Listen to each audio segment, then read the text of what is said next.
അപ്പോൾ ഒരു കട്ടിൽ ഒരു മുറി എന്താണ് അതിൻ്റെ ഒരു സ്പെഷ്യാലിറ്റി? അത് അങ്ങനത്തെ ഒരു എന്താ പറയുക, ഒരു ചെറിയൊരു കുഞ്ഞ് മനസ്സിനും കുഞ്ഞു കഥയാണത്.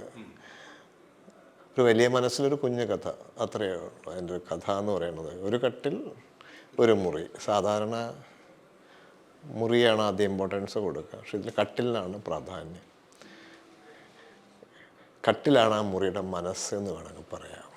പിന്നെ ഈ സിനിമ എഴുതാനുള്ള കാരണക്കാരൻ ഷാനവാസ് കെ ബാബുക്കുട്ടി തന്നെയാണ്. കാരണം അവൻ്റെ ഈ പടം കഴിഞ്ഞപ്പോൾ, എഴുതി കഴിഞ്ഞപ്പോൾ, അവൻ തൊട്ടപ്പൻ അഭിനയിച്ച് കഴിഞ്ഞപ്പോൾ അവന് അടുത്തൊരു പടം ചെയ്യാൻ വേണ്ടിയിട്ട് മനസ്സിലേക്ക് അവനോട് ആഗ്രഹം പ്രകടിപ്പിച്ചപ്പം മനസ്സിൽ വന്നൊരു കഥ ഞാൻ അവനോട് പറഞ്ഞു. അപ്പോൾ അത് എഴുതാൻ അവനത് വളരെ ഇഷ്ടപ്പെട്ടു. അപ്പോൾ എഴുതാമെന്ന് ഞാനും പറഞ്ഞു. അങ്ങനെ എഴുതിപ്പോയതാണ് നിർബന്ധ ബുദ്ധിയ. മാത്രമല്ല ഞാൻ തനിച്ചല്ല, എൻ്റെ കൂടെയുള്ള ചില ആൾക്കാരൊക്കെ അതിനു വേണ്ടി ആഗ്രഹിച്ചിരുന്നു. അപ്പോൾ നിർബന്ധത്തോടു കൂടി ആരുടെയൊക്കെയോ നിർബന്ധം കൊണ്ട് എഴുതിപ്പോയൊരു കഥയാണത്, സ്ക്രിപ്റ്റാണ്. എഴുതി കഴിഞ്ഞ് പിന്നെ അത് അല്ലെങ്കിലും ഞാൻ എഴുതിക്കൊണ്ടിരുന്നു, ഒരുപാട് കഥകൾ സ്ക്രിപ്റ്റ് എഴുതുന്നുണ്ടായിരുന്നു. ഒന്നും ഞാനൊക്കെ കൊടുത്തിട്ടില്ല, അതാണ് സത്യം. ഒരു ഉൾവലിൽ ഒന്നുമില്ല, ഞാൻ മുന്നോട്ട് തന്നെ ഒഴുകുക. ഒന്നുമില്ല, ഞാനിപ്പോൾ ധാരാളം എഴുതുന്നുണ്ട്. അതെന്തുകൊണ്ട് സംഭവിച്ചു? ചില സമയത്ത് അങ്ങനെ സംഭവിക്കും. പ്രോജക്റ്റ് നടന്നു എന്ന് വരില്ല പലപ്പോഴും. പിന്നെ എന്താ പറയുക, നമ്മൾ വേറെ ചില ഒരുപാട് കാലം വേണ്ടി വരുന്ന ചില പ്രോജക്റ്റുകളിലേക്ക് ഇൻവോൾവായി നമ്മൾ, മനസ്സുകൊണ്ടും പ്രവൃത്തി കൊണ്ടും. അതൊന്നും പെട്ടെന്ന് 6 മാസം കൊണ്ടോ 1 വർഷം കൊണ്ടോ ഒന്നും കംപ്ലീറ്റ് ആവില്ല. അങ്ങനെ ചില പ്രോജക്റ്റുകളിലൊക്കെ ഇൻവോൾവായി, അതൊക്കെ സമയമെടുത്തു. അപ്പം നമ്മളും പൊതുവേ നമ്മൾ ഈ സമയം പോകുന്നൊന്നും അറിയുന്നില്ലല്ലോ.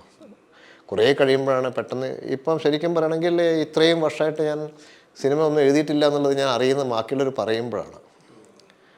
അല്ലാതെ ഞാനായിട്ട് മാറി നിന്നിട്ടൊന്നുമില്ല. ഇപ്പോഴും ചില പുസ്തകങ്ങളൊക്കെ എഴുതി കഴിയുമ്പോഴും ചോദിച്ച ആൾക്കാർ കിട്ടുന്നില്ല, വന്നിട്ടില്ല, അയച്ചിട്ടില്ല എന്ന് പറയുമ്പോഴാണ് അത് എഴുതി പകുതിയല്ലേ ആയിട്ടുള്ളൂ, മുഴുവനായിട്ടുള്ളൂ എന്ന് ഞാൻ ആലോചിക്കുന്നത് അപ്പോഴാണ്. അതുകൊണ്ട് പലപ്പോഴും ഈ വീക്കിലികളൊക്കെ വാരികളൊക്കെ എന്നോട് ഒരു ഡേറ്റ് വെച്ച് കഥകൾ ചോദിച്ചാൽ ഞാൻ എഴുതാറില്ല വാസ്തവത്തിൽ. നമുക്കത് ഒരു സാച്ചുറേഷൻ അല്ലെങ്കിൽ ഒരു ഫൈനൽ ടെർമിനൽ പോയിൻ്റ് വെച്ചുകൊണ്ട്, ഡേറ്റ് വെച്ചുകൊണ്ട് എഴുതാൻ വിഷമമാണ്. ഞാൻ ചെയ്യാറില്ല. അങ്ങനെ സംഭവിച്ചെന്ന് മാത്രമേ ഉള്ളൂ. ഇനി ഞാൻ അവെയറാണ്, ഓരോ കൊല്ലം കഴിയുമ്പോഴും സമയമൊക്കെ പെട്ടെന്നല്ലേ പോകുന്നത്, നമ്മൾ അറിയുന്നില്ലല്ലോ. അത് നമ്മൾ പ്രായമാവുന്നത് പോലും നമ്മൾ അറിയുന്നില്ലല്ലോ.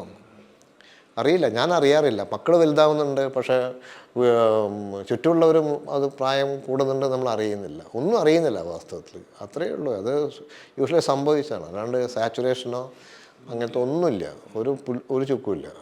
ഇപ്പോൾ ഒരു കട്ടിൽ ഒരു മുറിയിലേക്ക് വരുമ്പം അതിൻ്റെ എഴുത്ത് പ്രോസസ്സ് എങ്ങനെയായിരുന്നു? അതിൻ്റെ എഴുത്ത് പ്രോസസ്സിങ് അതങ്ങ് തീർക്കണം എന്നുള്ള ആഗ്രഹം ഉണ്ടായിരുന്നു, അത് തീരുമായിരുന്നു. പിന്നെ ഇത് എഴുതുന്ന സമയത്ത് എനിക്കങ്ങനെ മനസ്സിൽ വരും, മനസ്സിലങ്ങനെ വന്ന് എഴുതി ഒരു ഘട്ടം എത്തുമ്പോൾ ഞാൻ നിർത്തും.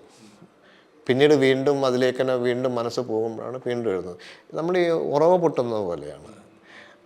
റിസോഴ്സ് അങ്ങനെ വന്ന് നിറയണം. അത് എങ്ങനെ നിറഞ്ഞ് അങ്ങനെ ആകുമ്പോഴാണ് നമുക്ക് കിട്ടുന്നത്. ആ നനവ് ഇങ്ങനെ വന്ന് അങ്ങനെയാണല്ലോ, ഒരു സ്ട്രീമിങ് പോലെ അല്ല അത് സംഭവിക്കാറുണ്ട്. ഒരു പക്ഷേ എനിക്ക് തോന്നുന്നത് നമ്മളതിൽ തന്നെ ഇങ്ങനെ ഇൻവോൾവ് ആകുമ്പോൾ ചിലപ്പോൾ നമ്മൾ തുടങ്ങിയതിനേക്കാളും വേറെ വിധത്തിലേക്ക് അത് സ്ട്രീം ഒഴുകി പോവുക.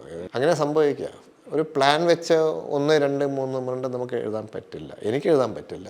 കണ്ടിന്യൂസ് ആയിട്ട് എഴുതാൻ പലർക്കും സാധിക്കുമായിരിക്കും. ഞാനിതിനെ കാണുന്നത് മനസ്സിലിങ്ങനെ ഉറഞ്ഞ് നീരിങ്ങനെ പൊട്ടി വരുന്നത് പോലെ, ചില നനവ് വന്ന് ഒരു പുഴയായിട്ട് വരുന്ന പോലെയൊക്കെ വരണം. റിസോഴ്സ് തീരുമ്പോഴാണ്, ആ ചിന്തകൾ അല്ലെങ്കിൽ തീരുമ്പോഴാണ് നിന്ന് പോകുന്നത്. പക്ഷെ എന്നാലും പിന്നെ ഉറവ് പൊട്ടും. അങ്ങനെ ഇത് എഴുതുമ്പോഴും അങ്ങനെയാണ്. ഞാനിപ്പോൾ സ്ക്രിപ്റ്റ് എനിക്ക് തോന്നുന്നു ചുരുങ്ങിയ സമയം കൊണ്ട് എഴുതിയതാണ്. പക്ഷെ എന്നാലും അതിൽ തന്നെ ചിന്തിച്ചുകൊണ്ടിരിക്കും. എനിക്ക് തോന്നുന്നത് സിനിമയെ സംബന്ധിച്ചിടത്തോളം നമ്മൾ ഷൂട്ടിംഗ് ദിവസം പോലും, ആ ഷോട്ട് എടുക്കുന്നതിന് മുമ്പ് വരെ നമ്മൾ അതിനെക്കുറിച്ച് ചിന്തിക്കുന്നുണ്ട്. ഒരു തിരക്കഥ പൂർണ്ണമായി കൊടുത്തു കഴിഞ്ഞാലും എഴുത്തുകാരൻ അതിനുള്ളിൽ തന്നെയാണ് അപ്പോഴും. അപ്പോൾ എന്തെങ്കിലും മാറ്റങ്ങൾ വരും. അത് ഏത് സമയത്ത് ഷോട്ട് എടുത്തു കഴിഞ്ഞാൽ പിന്നെ ഒന്നും ചെയ്യാൻ പറ്റില്ല. അപ്പോൾ അതുവരെയും സ്ക്രിപ്റ്റ് എഴുതിക്കൊണ്ടിരിക്കുന്നില്ലേ, അതായത് ഫുള്ളി ഇൻവോൾവ് ആണ്. അപ്പം നമ്മൾ അങ്ങനെ ആയിരിക്കും. ഇപ്പോൾ കഥ നമ്മളൊരു നോവൽ എഴുതുകയാണെങ്കിലും എനിക്ക് തോന്നുന്നു പ്രസാധകൻ്റെ അതിലേക്ക് കൊടുക്കുന്നതിന് മുമ്പായിട്ട് നമ്മളെപ്പോഴും വേണമെങ്കിലും മാറ്റാം. അതിലേക്ക് ചിന്തിക്കും, നമ്മളതിലേക്ക് വായിച്ച് നോക്കുമ്പോഴോ അല്ലെങ്കിൽ അതിലേക്ക് ഇറങ്ങുമ്പോഴോ പിന്നെയും ചിലപ്പോൾ മാറി വരും. അങ്ങനെ സംഭവിക്കും. എഴുത്തൊരു നൈരന്തര പ്രക്രിയ പോലെയാണ്. അതിൻ്റെ അവസാനം ഇതിങ്ങനെയല്ല എന്ന് പറയുന്നത് വരെയാണ് നമ്മളത് വർക്ക് ചെയ്തുകൊണ്ടിരിക്കില്ലേ. ഏതൊഴുത്തുകാരനും വർക്ക് ചെയ്യുമെന്ന് എനിക്ക് തോന്നുന്നു.